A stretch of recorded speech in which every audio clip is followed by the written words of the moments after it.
Šalom ir sveiki sugrįžę į Izraelį su Aline. Ir labai nuoširdžiai sveiki atvykę į Biblijos miestą Dorą. Miestą, kurį prieš daugiau nei 4000 metų įkūrė kananiečiai. Įtvirtintą miestą, kuris atrodė neįveikiamas. Jis sugebėjo netgi atsilaikyti prieš Jozuės ir 12 Izraelio genčių vykdytą užkariavimą. Čia buvo gaminama tai, kas buvo daug vertingiau už auksą.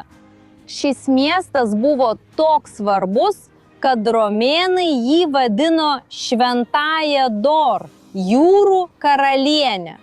Atraskime šį įspūdingą biblinį miestą ir sužinokime, kas sukėlė šio atrodytų neįveikiamo miesto žlugimą. Taigi, jei esate pasiruošę, pradėkime.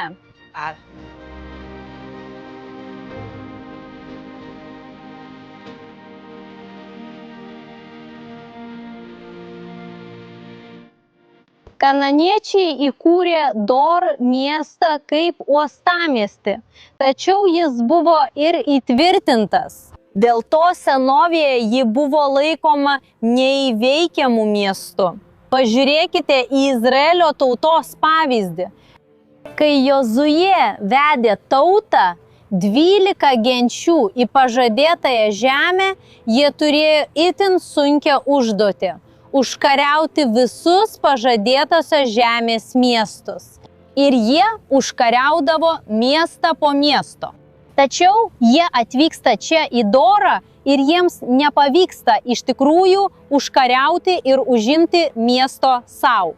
Taip, Jozuės sugeba nugalėti karalių sąjungą, kurioje buvo ir Doros karalius. Bet net ir nugalėjęs karalių už miesto ribų, jie nesugeba užkariauti pačio miesto.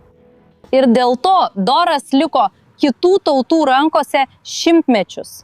Pirmiausia, kananiečiai, vėliau jūros tautos, finikiečiai, kitaip tariant miestas, vis pereidavo iš rankų į rankas.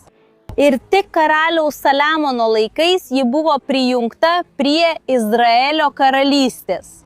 Karalius Saliamonas pagaliau užkariauja miestą ir paskiria čia valdyti vyrą vardu Benas Abinadav. Benas Abinadav buvo vedęs Tafatą, kuri buvo viena iš karaliaus Saliamono dukterų. Taigi, pažodžiui, viena iš Izraelio princesių gyveno čia. Ir tai ne bet kokia princesė, mėlieji. Tafat buvo ypač svarbi, nes mes net žinome jos vardą. Iš visų karaliaus Saliamono dukterų mes žinome tik 2 vardus – Tafat ir Bazemat. Ir būtent abejos buvo ištekintos už valdytojų, kuriuos pasirinko karalius Saliamonas. Jos buvo ištekintos dėl politinių sumetimų. Ir mes žinome, kad tai buvo karaliaus Saliamono viešosios politikos dalis. Taip pat ir pats Saliamonas, arba hebrajiškai Šlomo, jo vardas kilęs iš žodžio šalom, kuris reiškia taiką. Jis siekia taikos savo laikais. Kartais taikos bet kokia kaina. Ir todėl jis pats taip pat sudarė daug politinių santuokų. Mes taip pat prisimename, kad Biblija mums pasakoja, jog jis vedė faraono dukterį, istorinį Izraelio priešą, ir tai buvo tam, kad priartintų Izraelį prie Egipto. Todėl jis taip pat turėjo milžinišką žmonų ir subulovių skaičių. Ir jis tęsė šią viešąją politiką taip pat su savo dukra princese Tafat iš Doro.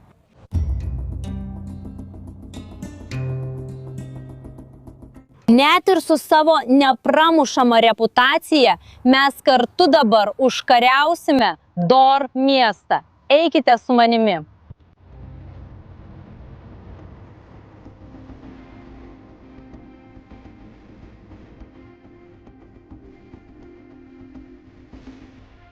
Leiskite jums parodyti dar kai ką, kad ir į kurią vietą čia ateitume.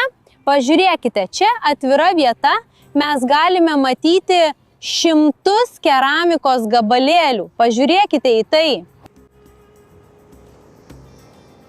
Mes čia matome keramiką, Tai yra senovinė keramika, draugai. Jai tikriausiai yra tarp 2 ir 4 tūkstančių metų. Ir visa tai laukia, kol atvyks archeologai, todėl grąžinsime viską į vietą. Ir tikrai tai nuostabu, pažiūrėkite, kokia tai stebuklinga kiekviena dalelė, kurią pavyksta rasti. Štai čia. Sujungę visas dalis, galime atkurti šio miesto istoriją.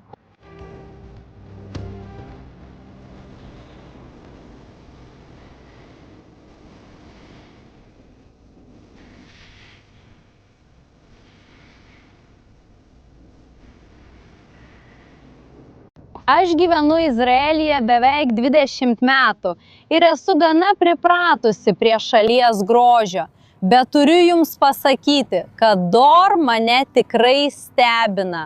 Ši vieta yra nuostabi, noriu jums parodyti bent truputį to, ką matau. Iš šono matome Viduržemio jūrą, didingą, su skaidriais vandenimis.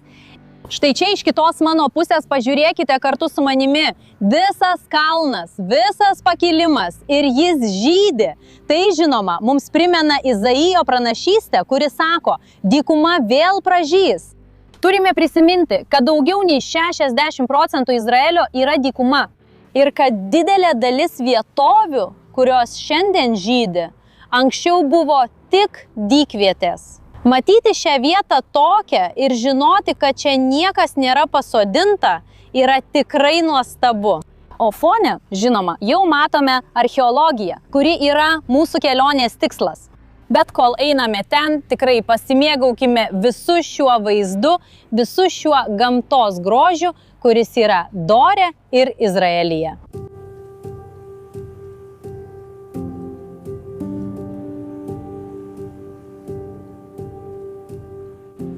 Po Saliemono laikų šis miestas perėjo per daugelio tautų rankas – asirų, babiloniečių, persų, graikų, romėnų. Ir kiekviena tauta paliko čia savo pėdsaką. Šiame mieste yra milžiniškų statinių, tačiau dauguma jų yra palaidoti po šiomis kalvomis. Klausimas yra, iš kur jie turėjo tiek daug pinigų? Kaip šis miestas turėjo tiek daug ekonominės gerovės? Dabar sužinokime Dor finansinę paslaptį.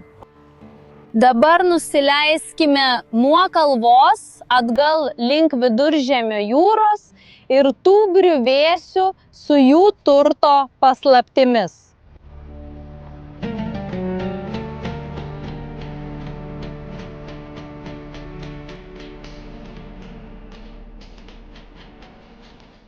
Mes stovime priešais senovinę gamyklą. Ir ši gamykla iš esmės kūrė visą turtą, visus pinigus visam bibliniam Doro miestui.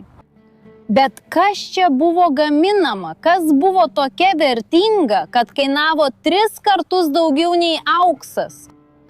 Tai yra purpuro gamykla. Taip, dažų gamykla, kas šiandien gali atrodyti kartais taip banalu, tai buvo vienas brangiausių produktų senovėje. Purpurinė spalva buvo tokia sunkiai pagaminama ir tokia brangi, kad jos buvo gaminama labai mažais kiekiais ir ji buvo naudojama tik geriausiose senovės pasaulio produktuose. Pavyzdžiui, ji buvo naudojama karališkose šeimos drabužiuose, daiktuose, kurie buvo naudojami Dievui garbinti.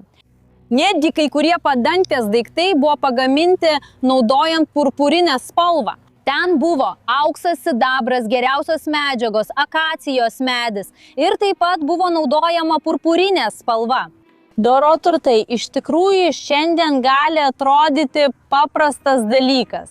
Tačiau tais laikais žmonės kovojo ir net žudė, kad gautų bent truputį šių dažų. O dabar kartu įženkime į purpuro gamyklą. Eikite su manimi. Galime matyti, kad šioje vietoje vis dar liko dalis sienos. Galime pamatyti dalį šio didžiulio komplekso, bet jei eisime toliau, matome, kad didžioji dalis pastatų tiesiog išnyko. Ir tai dėl jo vietos. Žiūrėkite, jūra yra čia pat. Ir per tūkstančius metų bangos daužėsi ir daužėsi ir daužėsi ir daužėsi. Dėl to paprastai archeologija, esanti arti pakrantės, pirmoji virsta griuvėsiais. Tačiau net ir po tūkstančių metų bei jūros bangų mes aiškiai matome šios gamyklos liekanas. Bet kodėl jie pastatė tokią vertingą gamyklą būtent prie pat jūros kranto?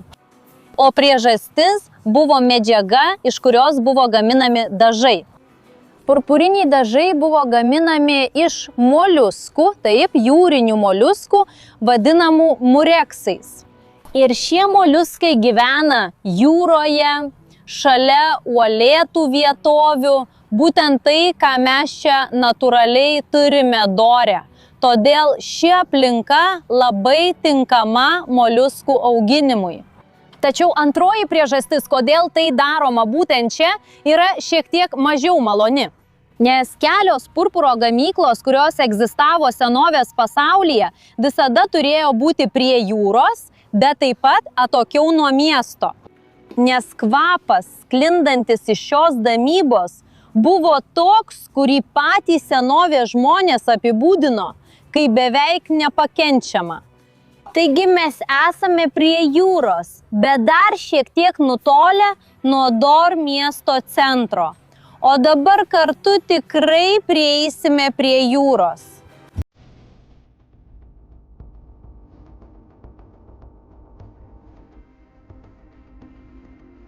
Atkreipkite dėmesį, kiek daug kriauklių, sraigių ir moliuskų yra pakeliui. Taigi, tai čia nėra sena, visa tai yra šiuolaikiška, tačiau galime matyti, kad tai tinkama vieta moliuskams ir įvairioms rūšims. Pažiūrėkite ir į šitą.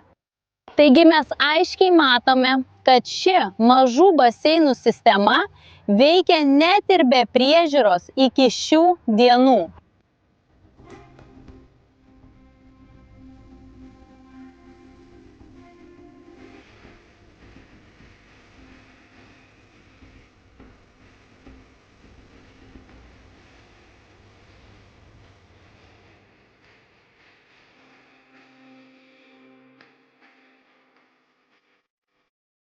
Nežinau, ar šiuo paros metu, kai yra potvynis, galima tai pamatyti, bet visa ši teritorija už mūsų yra tarsi didelis baseinas.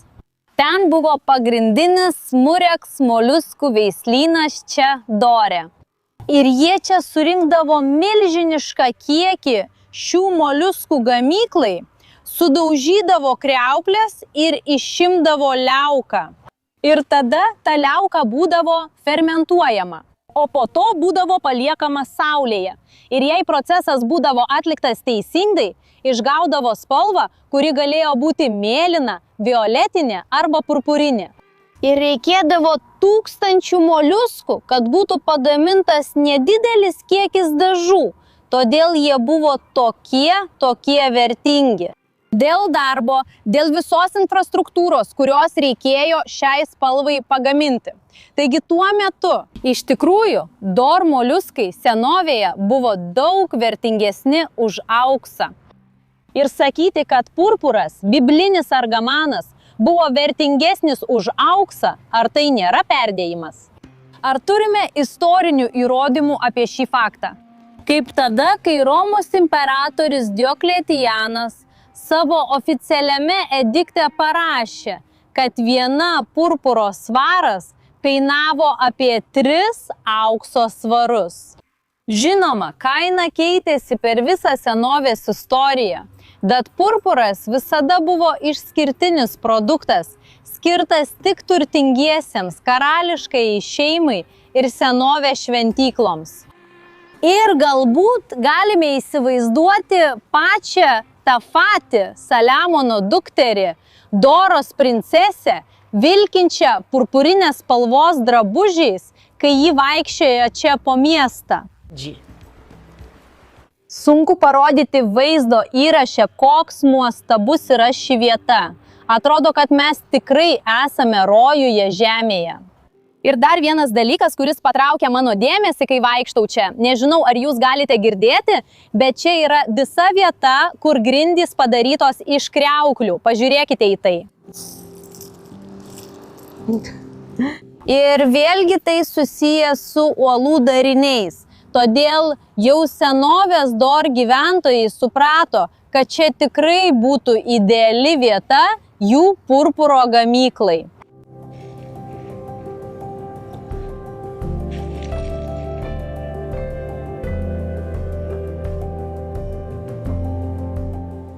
Kai romėnai užkariavo Dor miestą, jie jį dar labiau išplėtė. Didžioji dalis pastatų, kuriuos matome, yra iš romėnų laikotarpio. Ir dar tiksliau, šis milžiniškas pastatas buvo pagonių šventykla. Nors Dor yra Biblijos miestas, didžiąją savo istorijos dalį jis buvo garbinimo miestas. Pagonių garbinimas ir stabmeldystė. Ir Dor miestas buvo toks svarbus romėnams, kad jie suteikė šiam miestui ypatingą teisinį statusą. Ji buvo tarsi autonomiškas miestas, romėnų miestas, valstybė. Ir ji buvo tokia svarbi, kad turėjo teisę kaldinti savo pačios monetas. Archeologinių kasinėjimų metu, kurie čia nebuvo labai gausus, šiame mieste buvo rasta daugiau nei 50 Dor miesto monetų. Ant jų buvo užrašyta Šventoji Dor, jūrų karalienė. Ji šventa todėl, kad jiems čia tiesioginė prasme buvo stabmeldystė. Jie garbino savo atvaizdus. Įsivaizduokite milžinišką šventyklą, kuri kilo iki dangaus ir taip pat jūrų karalienė. Nes šiame mieste nebuvo tik vieno uosto, čia buvo net 3 uostai. Taigi čia buvo vieni iš įėjimo ir išėjimo vartų į visą Izraelio žemę, per visą istoriją. Todėl tas, kas valdė Dorą, valdė didelę dalį jūrų prekybos. Doro gyventojų skaičius romėnų laikotarpiu taip išaugo, kad jie pastatė naują vandens tiekimo sistemą miestui. Milžiniškas 12 km akvedukas. Miestas romėnų laikotarpiu augo ir klestėjo. Tai kas nutiko šiam miestui? Kodėl šiandien iš jo liko tik griuvėsiai? Dor nebuvo sunaikintas nei karo, nei žemės drebėjimų, kaip ir dauguma senovės Izraelio miestų, kurie dabar yra griuvėsiai. Kokia paslaptis nulėmė šio miesto žlugimą? Tai nebuvo jokia pandemija, tai nebuvo jokia gamtos katastrofa. Šio miesto žlugimą sukėlė viešųjų darbų projektas. Taip, leiskite man jums paaiškinti. Ne taip toli nuo čia, į pietus, yra kitas romėnų miestas – Cezarėja Pajūryje, taip pat miestas prie jūros. Ten buvo mažas žvejų uostas, bet niekas neprilygo Dorui. Tačiau viskas pasikeičia valdant karaliui Erodui Didžiajam. Jis paverčia Cezarėją dideliu miestu ir ten jis pastato milžinišką uostą. Uostas buvo daug didesnis ir gilesnis už Doro uostą. Todėl, kai laivams plaukusiems Viduržemio jūrą reikėdavo vietos sustoti, jie visi rinkdavosi Cezarėją. Be to, dalis žmonių dirbusių čia su jūrų reikalais pradėjo keltis į Cezarėją. Dor neišnyko dėl jokios tragedijos, o tiesiog todėl, kad miestas paprasčiausiai nustojo būti svarbus jūrų reikalams. Dėl Cezarėjos uosto gyventojai pamažu paliko miestą. Taip pat ir kitos purpuro gamyklos buvo kuriamos kitose vietose, ypač labiau į šiaurę. Ir be purpuro monopolio, ir be šio didžiojo uosto išskirtinumo, miestas praranda savo ekonominę svarbą. Ir tiesiog miestas bus apleistas. Ir liks griuvėsiais. Šis didelis miestas tiesiog nugrimzdo į užmarštį. Taigi šis didelis miestas, kuris kilo iki dangaus ir atrodė nenugalimas bei nesunaikinamas, tiesiog dingo iš istorijos. Ir tik griuvėsiai liko čia, kad galėtume sugrįžti ir papasakoti apie praeities Dor šlovę.